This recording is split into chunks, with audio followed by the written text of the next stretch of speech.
Et d'ailleurs, Loustono-Laco, au procès Pétain, a pu témoigner, j'aime beaucoup, il dit cette phrase simplement, je suis témoin que cette masse de la Légion était une masse très heureusement française. Voilà. Ensuite, autre action de résistance, Vichy a créé ce qu'on a appelé à l'époque les chantiers de jeunesse. C'était mi-camp de concentration, mi-camp scout, en fait. Hein. Concrètement, on embrigadait les jeunes, on leur instituait l'esprit de revanche, on en profitait pour camoufler du matériel, et un très grand nombre de jeunes passaient dans les chantiers de jeunesse. Et c'était pas l'alter ego des jeunesses hitlériennes? Non, rien à voir. C'était pas rien à voir parce que les jeunesses hitlériennes. C'est présenté comme ça aussi. Hein. Ah non, mais ça n'a rien à voir. C'était tellement un alter ego des jeunesses hitlériennes que les membres des chantiers de jeunesse, attendez, est-ce que je crois que j'ai les chiffres, ont pour une grande partie d'entre eux rejoint les armées de résistance. Alors attendez un petit instant, il faut juste que je retrouve. 38 000 en provenance d'Afrique du Nord, donc 38 000 jeunes des chantiers de jeunesse ont rejoint l'armée d'Afrique du Nord. Et en 1945, il y aura 100 000 jeunes de la classe 1943 qui vont participer aussi au combat. Donc quand même, bon, voilà. Et d'ailleurs, le général Joseph Laporte Dutheil, qui organisait ces chantiers, a été déporté. Encore un collabo. Encore un collabo déporté. Vraiment, ces collabos, ils ont rien compris. Hein. C'est bon, c'est marrant. Je continue sur la résistance vichiste. Dès l'armistice, même avant l'armistice, le ministre de la guerre, le général Colson, donne des ordres de camouflage d'armes pour pas que les Allemands mettent la main dessus. Et Weygand d'ailleurs va l'aider à camoufler des armes. Et Vichy va par la suite camoufler non seulement un très grand nombre d'armes, mais au-delà de ça, Vichy va... c'est le général Odilon Picandard qui va faire ça, va créer un nouveau plan de mobilisation de l'armée française, puisque les Allemands nous avaient laissé une armée de 100 000 hommes. Hein. Et donc, le général Picandard va créer un plan de mobilisation pour qu'en réalité, on puisse en mobiliser à peu près 400 000. Sachant qu'il va aussi créer un plan d'assistance aux Américains au cas où ils débarqueraient en Provence. Je reviendrai là-dessus. Mais au-delà de ça, donc, Vichy aussi a poussé à nous réarmer. Les Allemands avaient limité nos stocks, et bien Vichy nous a poussé à nous réarmer. Petite déclaration de Picandard au procès Pétain. Dès les mois d'octobre, des officiers du cabinet du maréchal m'ont donné l'assurance que nous avions l'appui moral du maréchal. Cela m'a permis bien souvent pour obtenir des concours dans les autres ministères. Le maréchal m'avait fait appeler pour me demander où en était la question des armements. Naturellement, nous n'avions pas d'artillerie lourde et nous n'avions que quelques chars. Nous avons essayé de faire parvenir aux Alliés la liste du matériel qui nous serait nécessaire. En outre, nous avons mis en fabrication des automitrailleuses blindées dans des usines souterraines camouflées dans la Corrèze. Ces usines nous permettaient vers le mois d'octobre 1942 de sortir 220 automitrailleuses blindées. Nous avons entrepris la fabrication de grenades anti-chars d'un modèle tout nouveau, supérieur à tout ce qui était alors en service dans les armées alliées. Vers octobre 1942, nous avions déjà plusieurs milliers de ces grenades. Le maréchal, en janvier 1942, me félicita et me dit de continuer parce que nous n'aurions jamais une armée française trop puissante. Le général Ruby, en septembre 1943, témoigne. Pétain convoque tous les généraux français et leur dit ceci. Messieurs, quand les Américains débarqueront, il faudra les aider par les armes. Oublie de le dire, ça aussi. Pétain aussi, donc, je vous disais, j'avais une affection entre guillemets particulière pour les Alsaciens et les Lorrains. Le résistant Charles Barès témoigne à son procès et nous dit ceci. Nous sommes persuadés que cet armistice a évité à la France de devenir une deuxième Pologne. Il a évité à la France de devenir un immense camp de concentration et de connaître des déportations en masse. La résistance est une œuvre qui n'a été rendue possible que par cet armistice obtenu par le maréchal. Il est certain par ailleurs que l'armistice a permis à la France de garder intactes ses positions nord-africaines qui, à mon avis, ont été le premier gage conduisant à la victoire finale à l'écrasement de l'Allemagne. Il est de mon devoir d'affirmer que mes camarades d'Alsace, il est de mon devoir d'affirmer que par mes camarades d'Alsace, le maréchal était toujours et pendant tout le temps que j'étais en liberté en Alsace, parfaitement au courant de la résistance. Il n'a jamais cessé de l'encourager. Il a profité de chaque occasion qu'il a eue pour nous envoyer de bonnes paroles. Bon. Ça aussi, on oublie un peu de le dire. Autre chose, je vous ai évoqué la Légion des combattants français. Pétain envoie le colonel Heurtaud en zone nord pour l'organiser. Les Allemands mettent leur veto. Mais Heurtaud est sur place. Que fait-il alors? Eh bien, il va organiser un réseau de résistance. Et ce réseau de résistance va être financé indirectement par Pétain, puisque ce réseau de résistance, qui s'appelle le réseau Hector, est financé par les services de renseignement de l'aviation, qui eux-mêmes sont financés par les fonds secrets que leur donne Pétain. Voilà. Et donc, à partir de ce réseau Hector, va se former un réseau de résistance beaucoup plus grand, qui s'appelle l'Organisation civile et militaire, qui sera présente plus tard au CNR. Le colonel Hortho a passé 4 ans en camp de concentration aussi. Il s'est fait choper par les Allemands et il a passé 4 ans là-bas. Grand résistant vichiste à nouveau, le colonel Hortho. Je parlais des gens qui camouflaient du matériel, il y a un monsieur dont j'ai oublié de citer le nom, c'est le colonel, ça a fait rigoler, le colonel Mollard. Bon. Le colonel Mollard, lui aussi, a fait partie de ceux qui ont permis de cacher du matériel militaire et ça a évité aux Allemands de le prendre, sachant qu'une partie de ce matériel a fini dans la main de la résistance, hein, je ne sais pas si vous avez bien entendu. Et là, on va envoyer le lourd de chez lourd, ministre de l'air, le général Bergeret. Rappelez-vous, nos avions ont été démembrés. Eh bien, Bergeret, clandestinement, a fait reconstituer des avions, près de 980 avions. Il a fait une école d'aviation secrète, près de Toulouse. Il a créé un service de renseignement de l'air qui est en relation directe avec l'intelligence service. Et qui lui a donné les fonds pour faire ça? Je vous l'ai évoqué, c'est Pétain, les fonds secrets. Et la moitié de cette aviation combattra dans l'armée d'Afrique du Nord. Je parlais de la résistance. Pétain, en septembre 40, si je ne dis pas de bêtises, envoie le général Weygand en Afrique du Nord. Pourquoi l'envoie-t-il là-bas? Pour reconstituer une armée qui sera prête à reprendre le combat contre l'Axe, et elle le fera comme je m'en expliquerai. Je continue sur la résistance vichiste. Le contre-espionnage avait été interdit par l'armistice. Néanmoins, Vichy va quand même reconstruire des réseaux d'espionnage, de contre-espionnage, offensifs et défensifs. Il y en a un que j'aime particulièrement qui s'appelle le BMA, le Bureau des menées antinationales. Déjà le nom, je trouve qu'il déchire. Le Bureau des menées antinationales, il faudra en créer un aujourd'hui. Hein. Je pense qu'il y aura beaucoup de travail. Il y aura beaucoup de travail. Donc c'est le contre-espionnage défensif qui est dirigé par le colonel Alès, et officiellement, il lutte contre le communisme. En vérité, il a condamné à mort 1300 espions allemands et italiens. Non, c'est ça, ouais, 1300 espions allemands et italiens. Il en a fusillé un certain nombre d'entre eux. D'autres sont envoyés en prison, d'autres sont envoyés aux travaux forcés. Est-ce qu'on nous le dit souvent, ça, que Pétain a fait fusiller des espions allemands et italiens? Est-ce qu'on n'a pas une image un petit peu différente de lui quand on sait qu'il faisait buter les espions allemands et italiens qu'il attrapait? C'est un peu comme la diplomatie secrète, c'est un peu comme l'armée de Weygand qui part recombattre, c'est un petit peu comme tout ce que je vous dis là, c'est un peu comme le plan de mobilisation du général Pickandard, c'est un peu comme tous ces réseaux de résistance qu'il a financés. Jamais, on nous l'a dit, la vérité est malséante sous la Ve République. Ensuite, j'aimerais vous parler du contre-espionnage offensif. Là, il faut être discret. Alors à Marseille, on a créé ce qui s'appelle l'entreprise générale des travaux ruraux, SIC. Bon. Donc là aussi, hein, ça siège à Marseille, c'était fait pour éliminer les ennemis, pour financer déjà pour armer la résistance et pour éliminer les ennemis. Exemple, un paysan italien, le paysan menace de révéler l'emplacement de matériel camouflé à des Allemands. Et là, je crois que c'est le commandant Payeul qui donne l'ordre aux membres de l'entreprise générale des travaux publics de tuer cet Italien. On a retrouvé que sa tête apparemment. Donc voilà. Donc voilà, tous ces réseaux de résistance finissaient par Vichy, et j'en arrive au plus lourd de chez lourd. L'organisation de la résistance armée. On connaît les fameux FFI. Les FFI, de qui étaient-ils composés? De 3 groupes. Les communistes, FTP. Bon, je vais revenir sur la résistance coco. L'armée secrète qui était composée du mouvement Combat tenu par Henri Freinet, du mouvement des francs-tireurs qui n'a rien à voir avec le coco, qui était dirigé par Pierre Lévy, et de Libération Sud qui était tenu par Emmanuel Dacier de la Vigerie. Et un troisième groupe qui s'appelle l'Organisation de la Résistance Armée. Qui sont ces gens de l'Organisation de la Résistance Armée? C'est l'armée de Vichy, c'est la résistance issue de l'armée de Vichy. Et ces gens-là sont la résistance qui a joué un rôle le plus important d'un point de vue militaire. 1500 d'entre eux ont rejoint l'armée de Weygand pour combattre les Boches. 4000 d'entre eux ont rejoint les maquis pour aider les maquis à lutter contre les Allemands. Voici ce que nous disait Kenneth Pindar dans Le dilemme franco-français. Alors, Kenneth Pindar, livre capital. C'est le vice-consul américain au Maroc pendant la guerre. Kenneth Pindar, Le dilemme France-États-Unis. Voici ce qu'il nous dit au sujet de l'organisation de la résistance armée. Tandis que les Britanniques poursuivaient cette politique violemment anti-vichysoise, ils nouaient et renforçaient des relations avec l'organisation secrète de l'armée française. J'ai été surpris de découvrir en Afrique du Nord et à Londres quelque chose qui n'a jamais été clairement expliqué.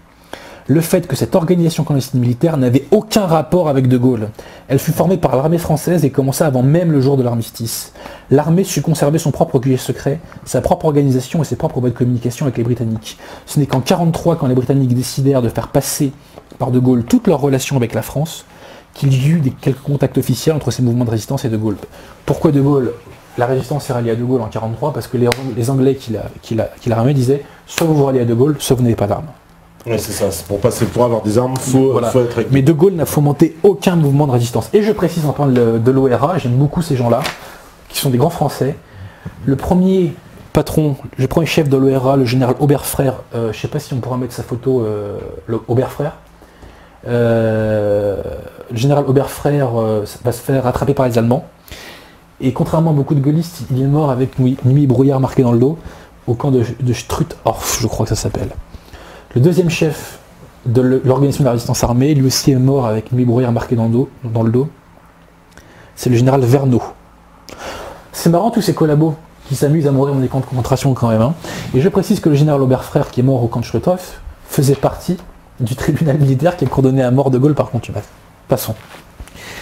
Si vous voulez savoir ce que c'est une gueule de français, regardez la tête du général Oberfrère. Là, vous comprendrez. Voilà. Donc voilà pour l'organisation de la résistance armée. Donc, on voit bien toutes les activités de résistance de Vichy. Le bureau des monnaies antinationales, le contre-espionnage défensif, le réseau Hector financé, le réseau Martial financé, le réseau Navarre financé, l'organisation de la résistance armée, un plan de mobilisation clandestine, un réarmement clandestin, une aviation qu'on remet en marche. On se fout de notre gueule quand on nous parle de Vichy collabo. On se fout de notre gueule, enfin de Pétain et Laval collabo. Enfin Laval c'est autre chose, mais Pétain collabo, on se fout de nous. C'est un mensonge absolu. Vous savez, on n'est pas obligé d'être d'accord avec moi, mais au moins qu'on donne la parole à la défense et qu'on lui laisse s'exprimer. Et moi j'aimerais savoir quels sont les états d'âme, enfin comment dire, quels sont les faits d'armes de mes contradicteurs. Qu'est-ce qu'ils ont à m'opposer? Qu'est-ce qu'ils ont aussi à opposer à tous ces faits-là? Ça serait quand même intéressant de le savoir. J'en arrive à la résistance communiste. Pas très spontanée, hein.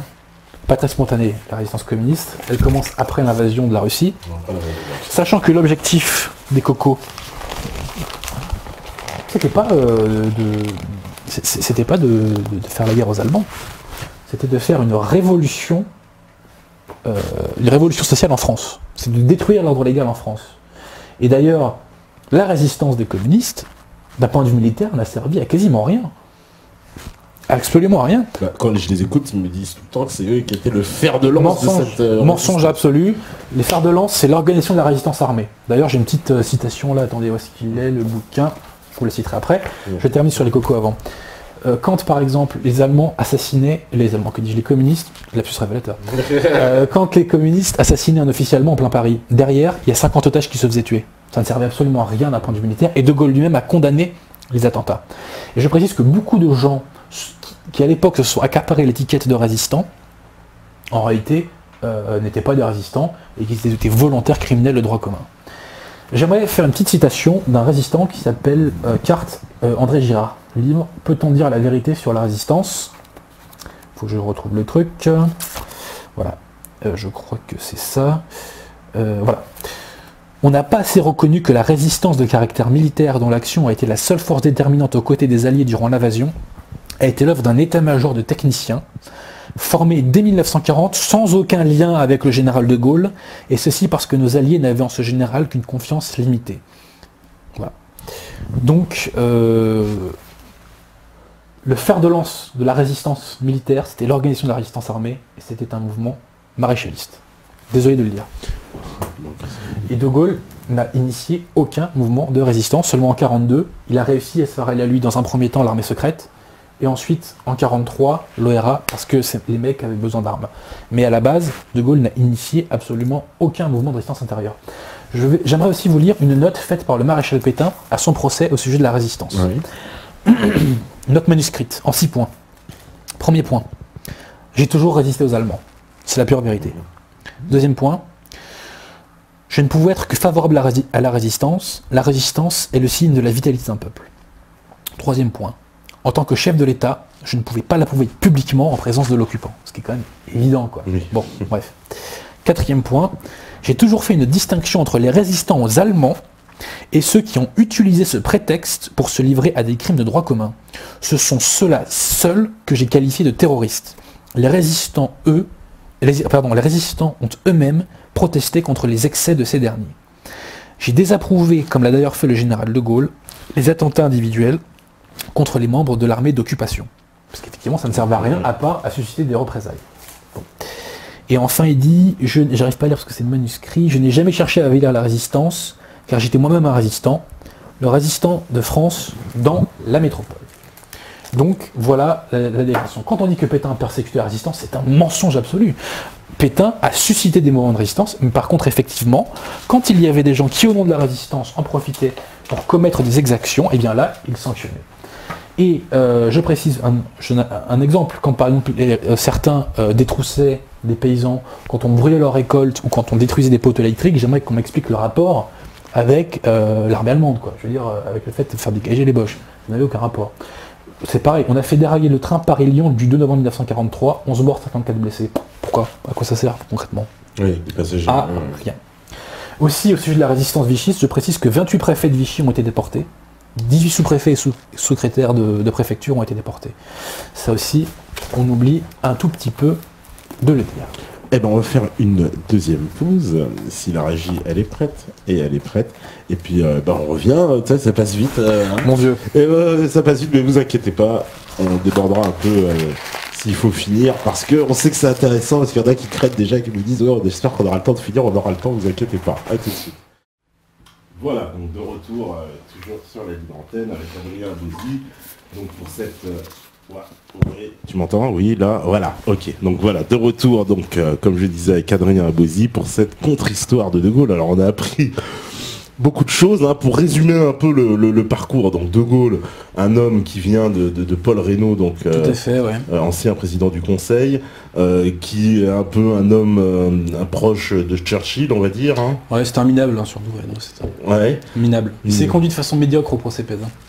Voilà, donc il s'enfuit. Alors De Gaulle s'enfuit, le terme va pas plaire. De Gaulle c'est un déserteur. De Gaulle s'en va, donc voilà. Le colonel De Gaulle est un déserteur. Donc De Gaulle, en théorie c'est un déserteur, ouais. Donc il s'en va en Angleterre, il est reçu là-bas.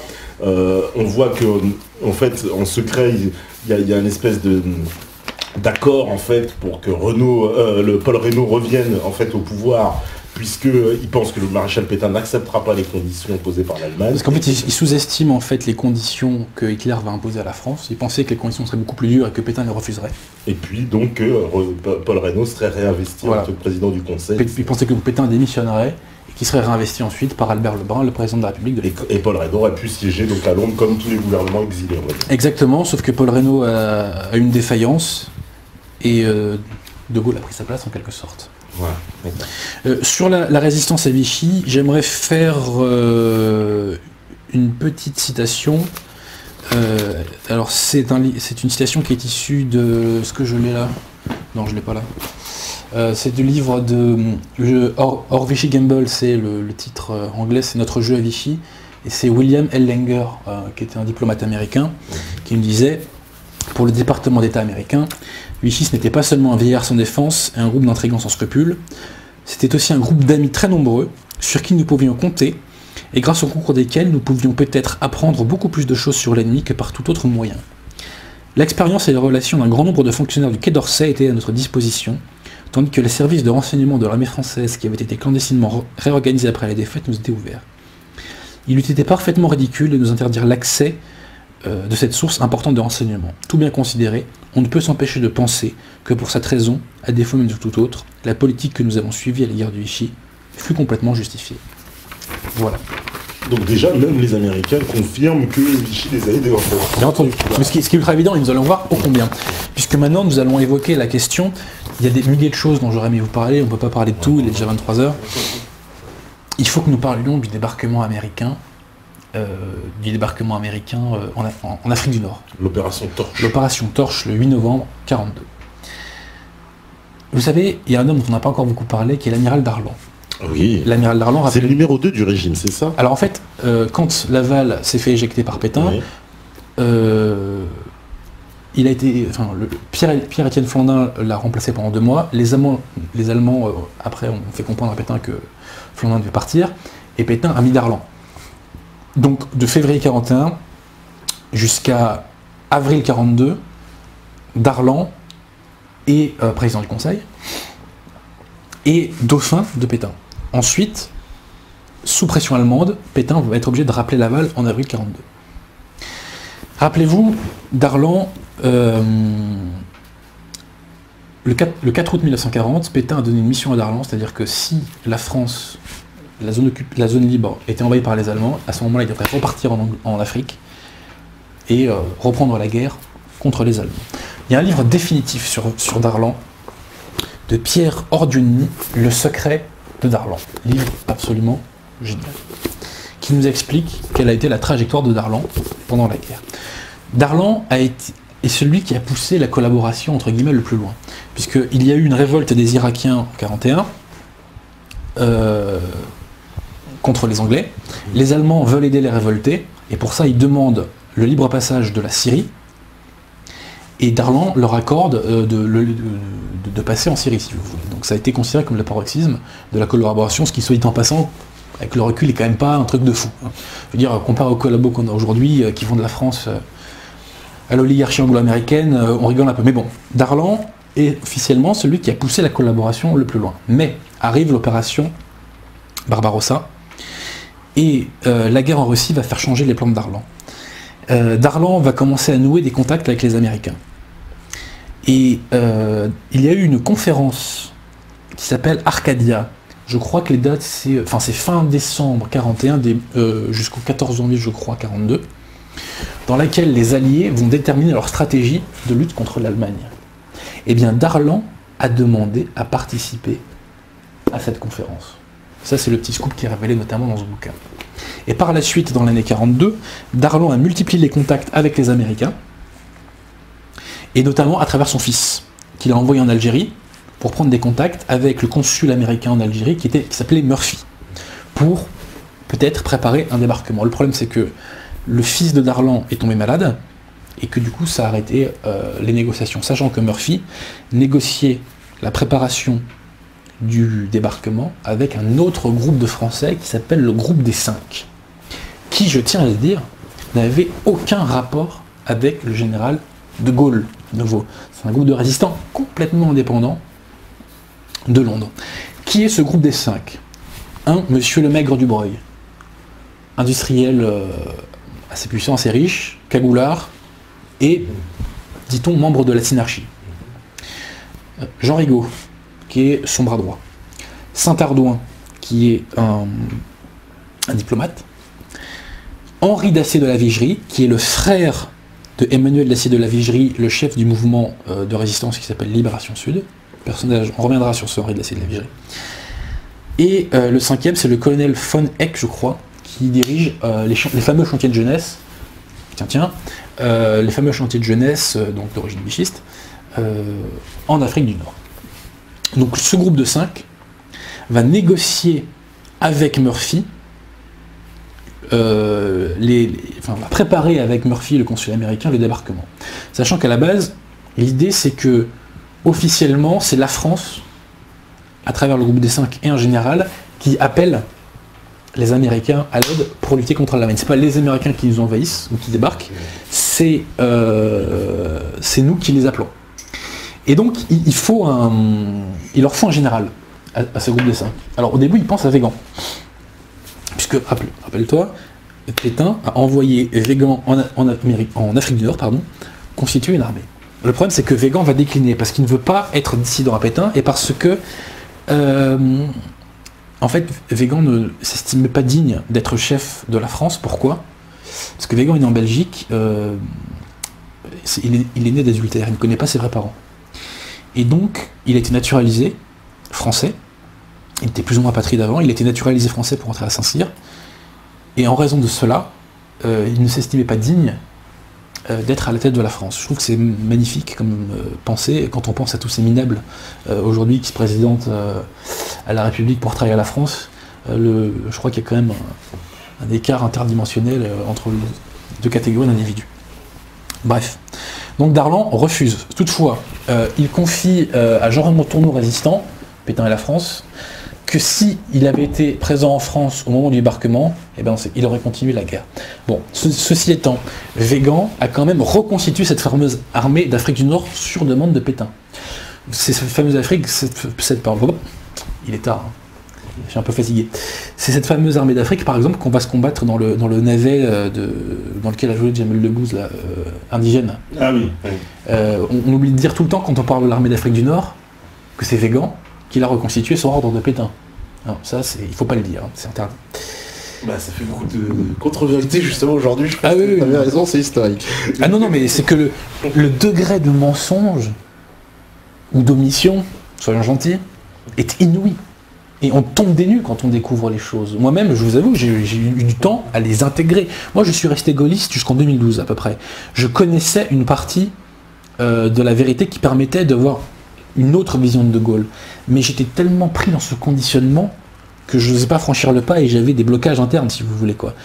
Et jusqu'en 2012, j'ai été gaulliste, mais au bout d'un moment, à force de lecture, de compréhension des événements, voilà, on tire les justes conclusions. Revenons à ce groupe des 5 qui prépare le débarquement.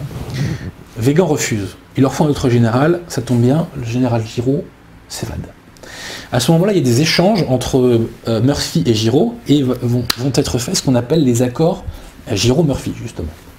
Et dans ces accords, il est prévu, qu'on restaurera la France dans son intégrité territoriale, que Giraud sera à la tête de l'armée interalliée, et que donc la France sera considérée comme un allié des États-Unis, et que c'est la France qui officiellement demande aux États-Unis de les aider à lutter contre les Allemands.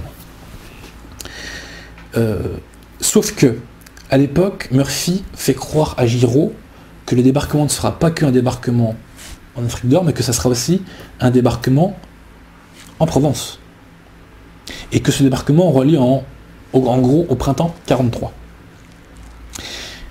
Et Giraud est persuadé que donc à ce moment-là, il pourra lui aller à la tête de l'armée d'armistice. Sur la base du plan de mobilisation du général Picandard dont je vous ai parlé, on aura une armée de 500 000 Français et on pourra reprendre les combats contre les Allemands dès le printemps 43. Seulement en réalité, comme nous le verrons, il s'agit d'un débarquement qui aura lieu uniquement en Afrique du Nord. Et donc il n'y aura pas de combat en France à ce moment-là, et ça ne sera pas au printemps 43, mais le 8 novembre 42. Alors, que se passe-t-il ce 8 novembre 42 ? Eh bien, donc les Américains débarquent, et à ce moment-là, conformément aux accords Halifax-Chevalier, on riposte, pour donner aux Allemands l'illusion qu'il y a une tension, j'ai plus le terme exact. Une tension artificielle. Tension artificielle, oh là, bravo. Tu es plus attentif que moi. Donc, voilà, et il y avait une phrase d'ailleurs de Darlan très connue, c'est qu'en gros, il dit en substance, si vous venez avec 5 divisions, je vous tire dessus, si vous venez avec 500 divisions, je vous ouvre les bras, quoi, en gros, voilà. Donc, l'armée française tire sur les Américains. Par miracle, l'amiral Darlan est sur place le 8 novembre. Il est sur place, alors qu'il n'aurait pas dû y être. Le groupe des 5 est embarrassé. Giraud, lui, n'est pas encore sur place le 8. Hein. Il est à Gibraltar à ce moment-là.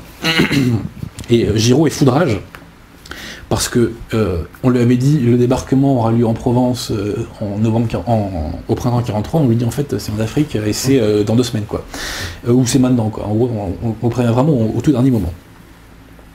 Et donc, le débarquement a lieu, et à ce moment-là, c'est Giraud qui officiellement est censé signer le cessez-le-feu des armées françaises. Il dit écoutez, suivez-moi, général Giraud, arrêtons de tirer sur les Américains et retournons-nous contre les Allemands.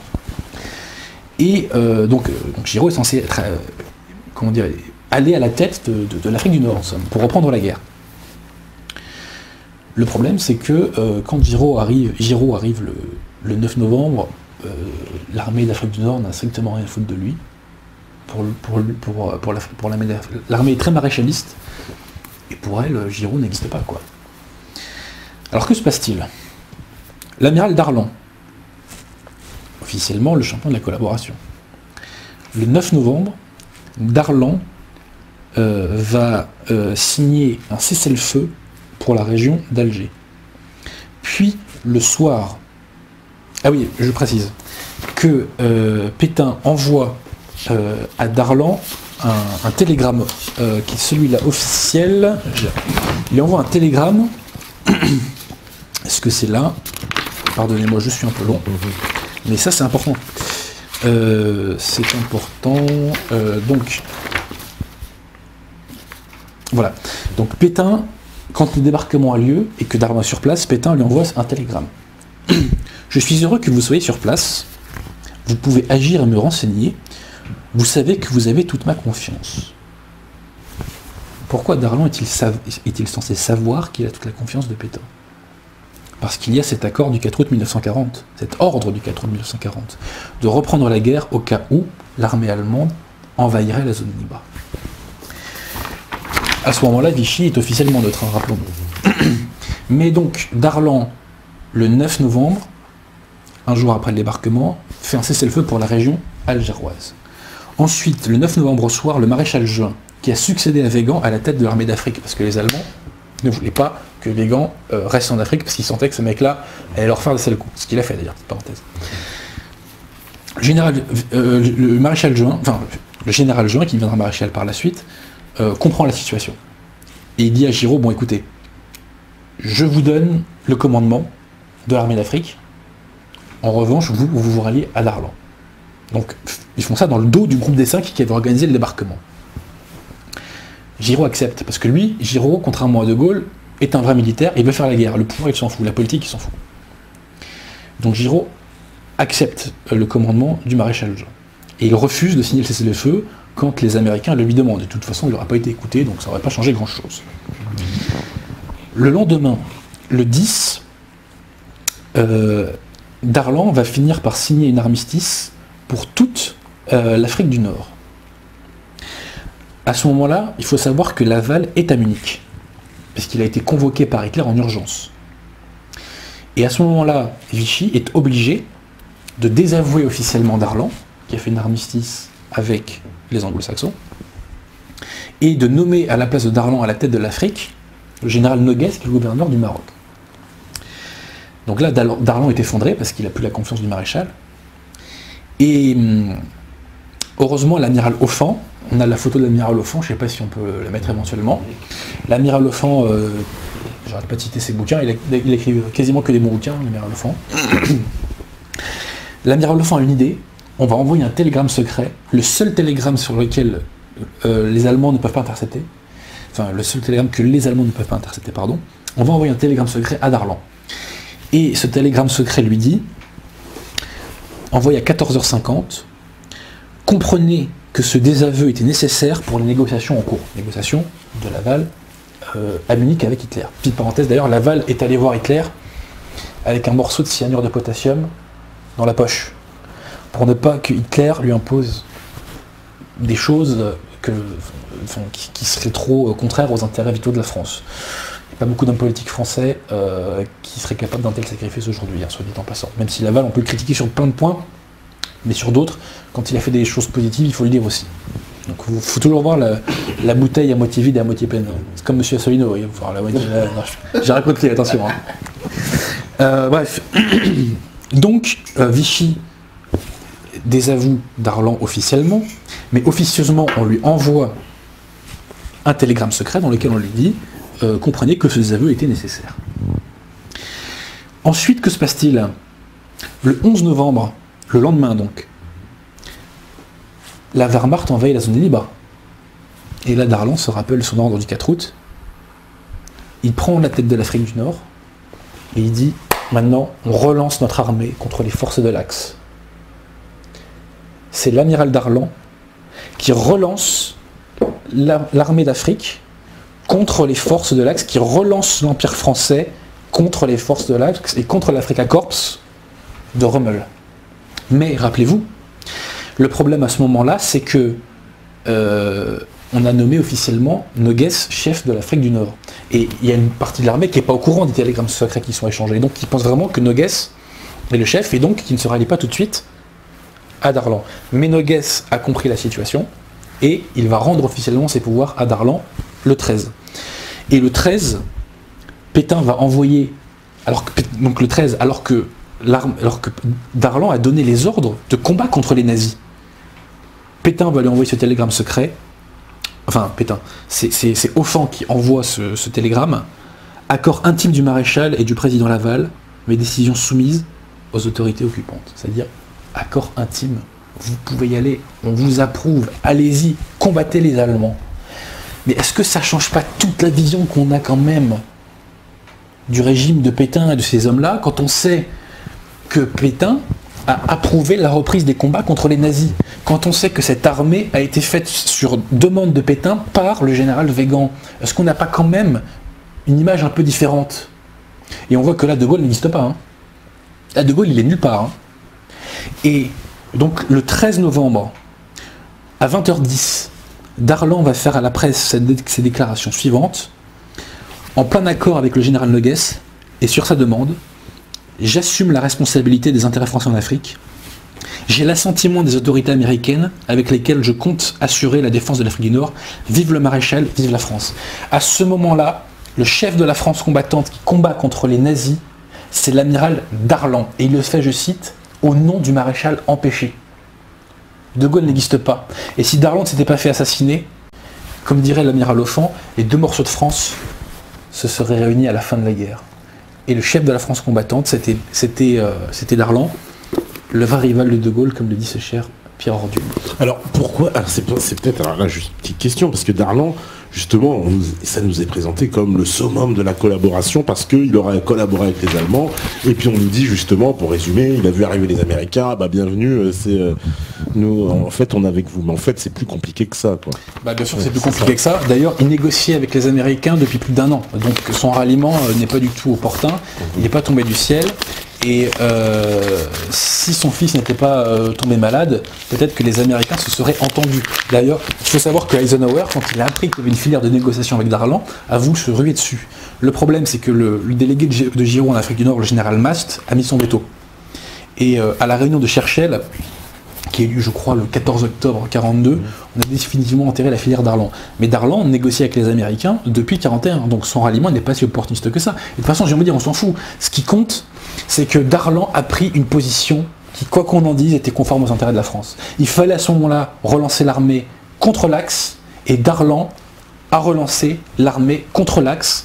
Cette armée, je le répète, reconstituée par Weygand à la demande de Pétain, et Pétain, par télégramme secret envoyé par l'amiral Offand, a validé le choix de reprise de combat militaire contre l'Axe. Je répète, Pétain a validé la reprise de combat contre les forces de l'Axe. Une troisième fois, Pétain a validé de combat contre les forces de l'Axe. Il faut répéter, parce que c'est tellement loin de ce qu'on nous dit. Oui, là on est loin de ça quand même. Que, non mais, c'est extraordinaire. Le degré de mensonge, mais il est himalayesque. Il est himalayesque. Moi, je vous avoue que j'ai appris ça, je crois, en 2009. Je lis un livre sur la mort de l'amiral Darlan, qui s'appelle, justement, enfin, j'ai plus le titre, mais c'est Peter Tompkins, un espion américain qui l'avait écrit. Et je lis les télégrammes que Pétain envoie à Darlan pour lui dire « Vas-y, Coco, tu peux y aller ». Je dis « C'est pas possible ». Pétain, le collabo, a dit à Darlan de reprendre les combats contre les nazis. C'est pas possible, j'ai du mal à comprendre, j'ai du mal à lire, là, il y a un problème. Et puis en me renseignant de fil en aiguille, bah non, c'est bien comme ça que ça s'est passé. C'est bien comme ça que ça s'est passé. Et donc, petite citation de Darlan du 18 décembre 1942.